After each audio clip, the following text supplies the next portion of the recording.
This is Adam, and he suffers from gout. Try Urol. It helps to prevent crystallization of uric acid crystals in gout therapy.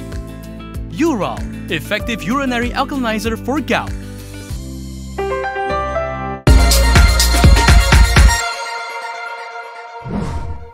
Hello, I'm Camelia, and this is KiniNews. Anwar has stated that he strongly opposes the controversial statements by Dr Mahathir Mohamad that Indian Malaysians are not completely loyal to the country.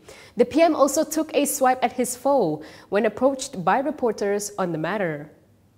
Prime Minister Anwar Ibrahim has hit out at former Premier Dr Mahathir Mohamad over his latest statement that Indian Malaysians are not completely loyal to the country. When quizzed on the matter at the sidelines of an event at University Putrajaya, Malaysia today, Anwar said it was an irresponsible statement and irrelevant. Dia memang terkenal, Melayu bagi dia malas, melainkan dia India dan China itu dianggap kurang loyal, melainkan beberapa kroni dia. Saya ingat kenyataan itu kita bantah keras, sangat tidak bertanggungjawab. Anwar added that all citizens are loyal in his eyes. He said we must respect each other regardless of race and we must embrace the strength of the people. Recently, in an exclusive online interview with Indian satellite TV channel Kinitv, Mahathir said one should identify as Malay to have the right to call the country their own. He further asserted that Indian Malaysians are not completely loyal to the country as they still identify with their country of origin. His comments have since drawn brickbats from various quarters. Meanwhile, the National Unity Minister also commented on the heated issue, saying he is disappointed and is wondering how someone who was Prime Minister for 22 years could make divisive remarks. He vowed not to compromise with those who create racial tensions. National Unity Minister Aaron Ago Dagang said his ministry will not compromise with parties who deliberately try to create racial tension. He said this in response to Mahathir's recent statement that Indian Malaysians are not completely loyal to the country as they still identify with their country of origin. Aaron said the Unity Ministry will meet Mahathir if he continues to be stubborn. He added that Mahathir was the Prime Minister for 22 years and yet makes statements like this. Aaron said he had no idea what triggered Mahathir to make such remarks and maybe he had personal issues. The minister assured that all is still well with unity among the Rakyat.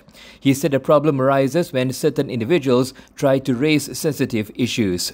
According to Aaron, the unity is fine in Sarawak and still under control in Sabah. He said there's only a slight problem in Peninsular Malaysia. Previously, in an exclusive online interview with Indian satellite TV channel Kinitv, Mahathir had said one should identify as Malay to have the right to call the country their own. Mahathir's remark has courted widespread backlash.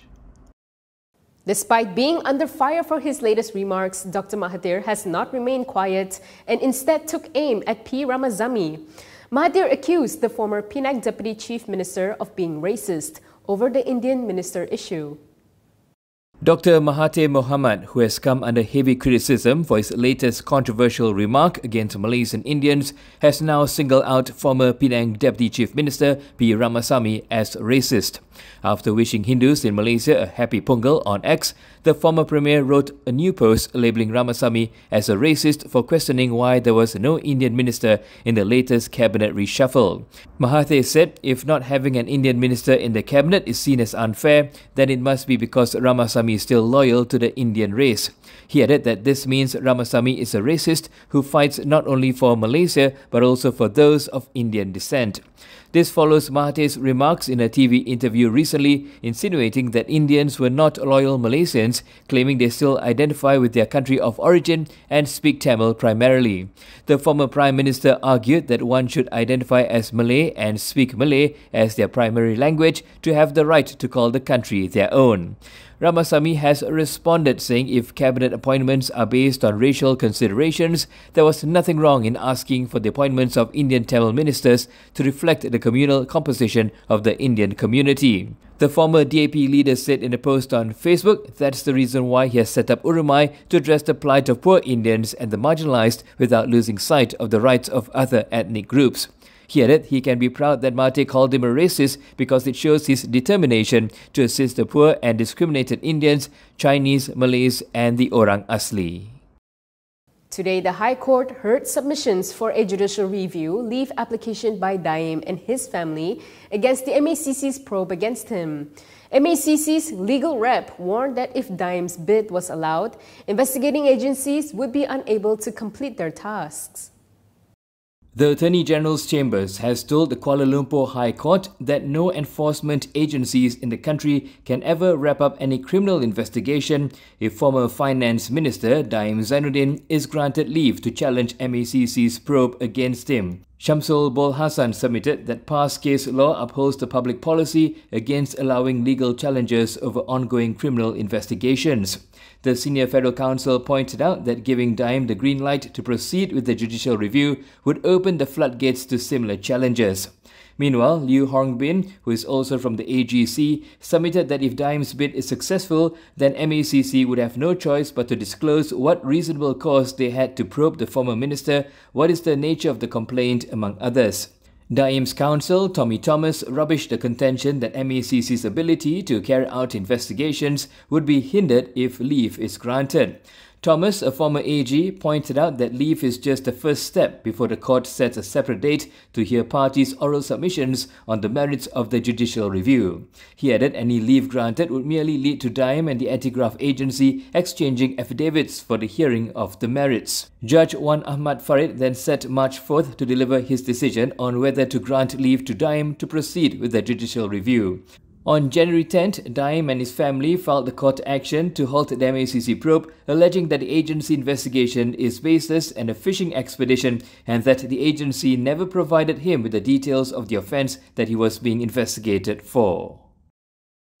Anwar has not ruled out the Fixed Term Parliament Act, but questioned its urgency.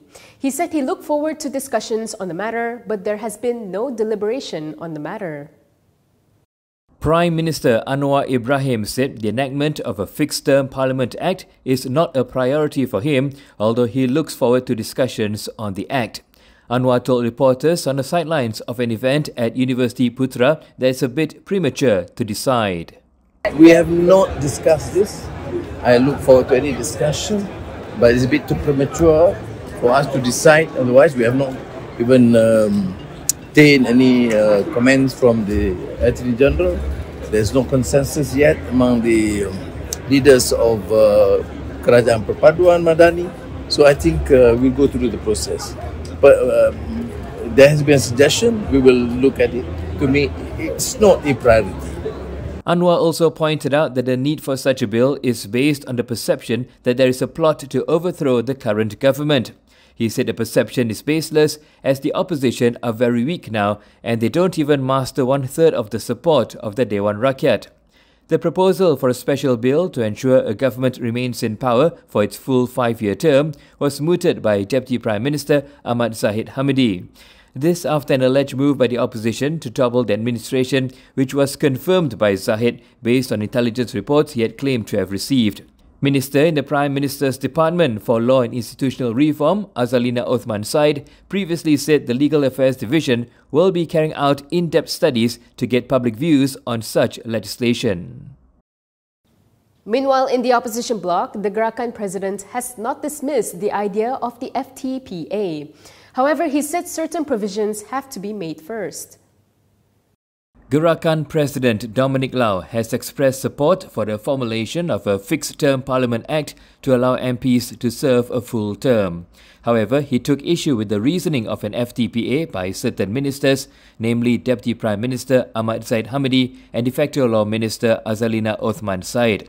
Lau told Malaysia Kini the justification for such a bill by Azalina and Zahid, which he claimed is aimed at shoring up a weak government, is wrong. He added an FTPA should only apply to Parliament and certain things need to be provided to this Parliament such as sufficient resources and authority.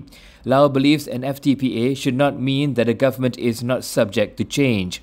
Elaborating further, he said if we want to implement FTPA, he proposes that 1/4 of the members of Parliament can demand a vote of no confidence against the Prime Minister. He added if there is a vote of no confidence against the Prime Minister, currently it's the Speaker who decides whether to accept it or not. In addition, Lau said an FTPA also needed to come up with a fair allocation of resources to MPs for both the ruling and opposition parties. Earlier, Azali Nath said that an engagement session with stakeholders will also be held soon, with the findings to be then reviewed by the Cabinet for policy-making considerations. This followed Zahid's proposal to introduce a special bill that will ensure a government remains in power for its full 5-year term. Gabungan Rakyat Sabah chairperson Hajiji Noor is not rattled by the possibility of Warisan and Sabah UMNO teaming up for the next state election.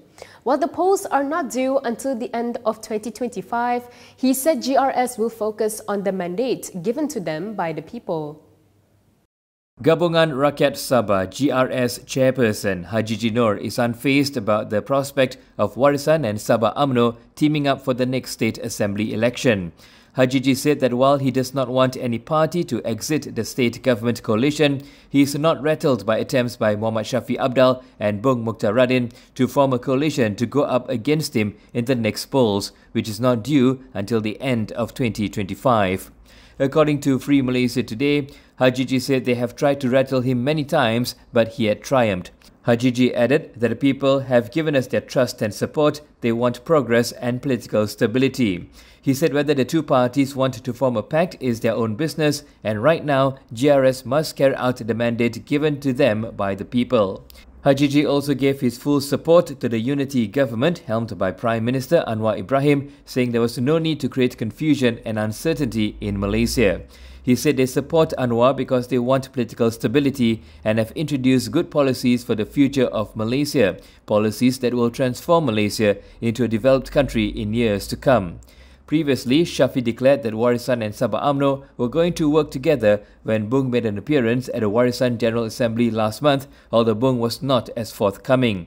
UMNO President Ahmad Zaid Hamidi was said to have flown to Sabah last week to arbitrate in the matter and said that no decision has been made on any electoral pact.